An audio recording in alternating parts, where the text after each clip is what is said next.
تعالى في الفيديو ده أعرفك الفرق ما بين كلمة deduce و deduct في أقل من دقيقتين.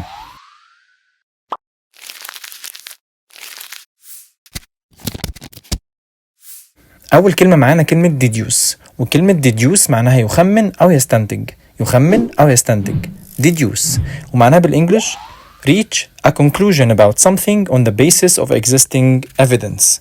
reach a conclusion about something on the basis of existing evidence، يعني أنت بتستنتج حاجة معينة بناء على دليل موجود قدامك.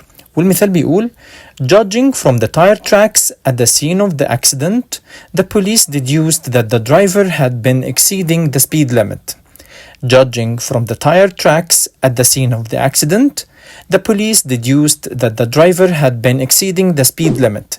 يعني من آثار الإطارات في مكان الحادث البوليس استنتج إن السائق ده كان بيتجاوز الحد الأقصى للسرعة. يبقى كلمة deduce معناها يخمن أو يستنتج.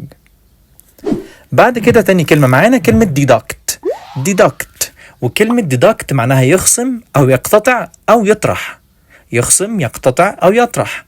deduct يعني take something away from a total amount أو subtract.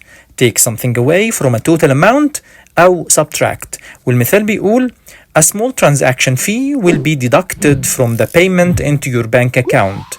A small transaction fee will be deducted from the payment into your bank account. يعني سيتم خصم رسوم معاملة صغيرة من الدفعة إلى حسابك المصرفي.